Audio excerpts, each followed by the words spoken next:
정영택 목사의 쉐마 바이블입니다. 오늘은 출애굽기 33장 7절에서 11절 말씀입니다.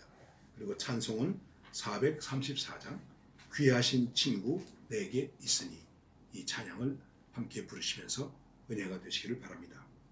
모세가 항상 장막을 취하여 진 밖에 쳐서 진과 멀리 떠나게 하고, 회막이라 이름하니 여호와를 앙망하는 자는 다 바깥 회막으로 나아가며, 모세가 회막으로 나아갈 때에는 백성이 다 일어나서 자기 장막문에 서서 모세가 회막에 들어가기까지 바라보며, 모세가 회막에 들어갈 때에 구름 기둥이 내려 회막문에 서며 여호와께서 모세와 말씀하시니, 모든 백성이 회막문에 구름 기둥이 섰음을 보고 다 일어나 각기 장막문에 서서 경배하며, 사람이 그 친구와 이야기함 같이 여호와께서는 모세와 대면하여 말씀하시며, 모세는 진으로 돌아오니 그 수종자 눈의 아들 청년 여호수아는 회막을 떠나지 아니하니라.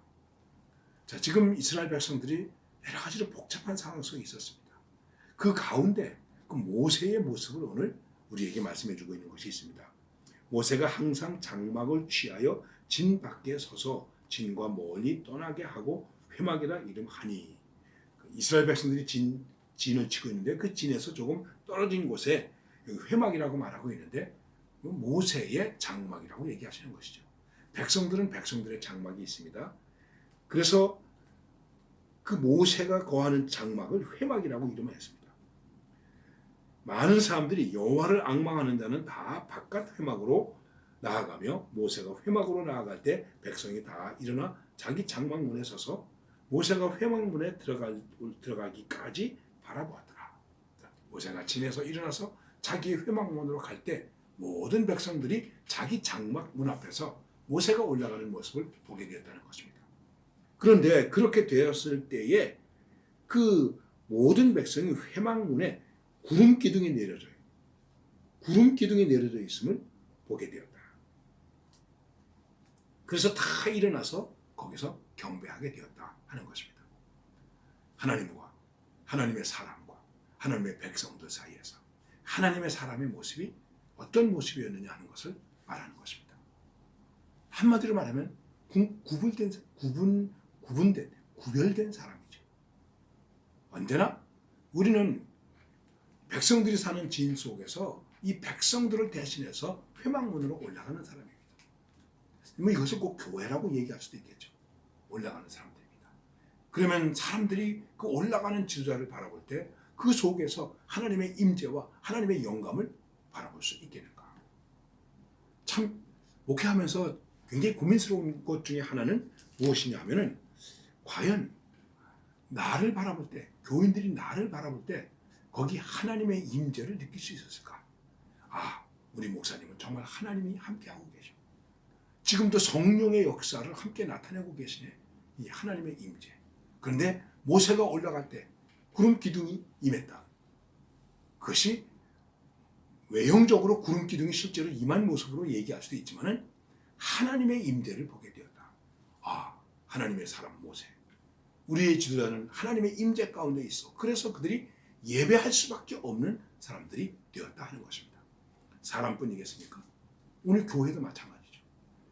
여러분의 교회를 들어섰을 때 과연 우리 교회에 하나님이 함께 하시는구나, 하나님의 임재가 있구나, 이걸 느낄 수 있습니까?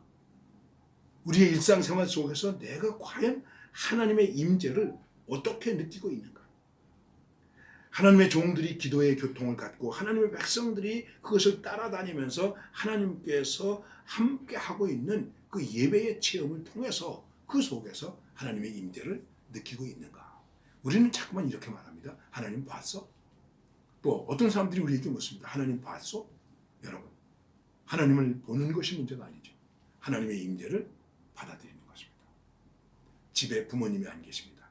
그러면 자녀들이 어떻게 합니까? 제 마음대로 하죠. 그런데 그때 누군가가 아버지가 계시면, 어머니가 계시면 우리가 어떻게 해야 되지? 이건 아버지와 어머니의 임재를 보는 거예요. 여기 안 계셔도 과연 우리들의 삶 속에서 하나님의 임재를 받아들이고 있는가? 야곱이 잠 깨어 일어났다. 근데 그가 뭐라고 고백합니까? 꿈속에서 하나님께서 나타나시고 하나님의 음성을 듣고 하나님의 사자가 하늘나라로 사다리 위에서 오르락내리락 하는 것을 봤습니다. 그리고 그가 뭐라고 고백합니까? 아, 하나님께서 여기 계시는데 내가 알지 못했도다. 여기가 하늘의 문이요 하나님의 집입니다. 이렇게 고백을 하게 됩니다. 왜 그랬을까요? 하나님의 임재를 받아들였기 때문에. 야곱은 아브라함의 하나님, 이삭의 하나님, 그러면 야곱의 하나님이에요. 이런 믿음의 가문에서 살았는데 이런 믿음의 가문에서 자라났음에도 불구하고 내가 하나님이 여기 계신 줄 몰랐네. 여러분, 우리가 하나님께 찬송하고 기도하면서도 아, 하나님께서 여기 나와 함께 계시는 건 내가 몰랐네, 깨닫지 못했네, 그런 어리석음을 가지면 되겠습니까? 우리가 하나님의 임재를 받아들이면 그것이 어디든지 어떻게 되겠습니까? 하늘의 문이요 하나님의 전이 되는 것입니다. 그래서 야곱이 기둥에 자기가 돌베개 했던 기둥에 기름을 붓고 이름을 베델, 하나님의 집, 이렇게 말하는 것입니다. 나중에 어려움을 당했을 때 그는 뭐라고 말합니까? 베델로 올라가자, 하나님의 집으로 올라가자, 하나님의 임재를 느꼈던 곳, 하나님의 임재를 받아들였던 곳, 그것으로 올라가자, 이렇게 고백하지 않습니까? 그리고 그 다음에 모세는 하나님과 이야기하는데 친구와 이야기하는 것처럼 하나님과 이야기하게 되었다. 네, 여러분 두렵게 생각하지 마세요.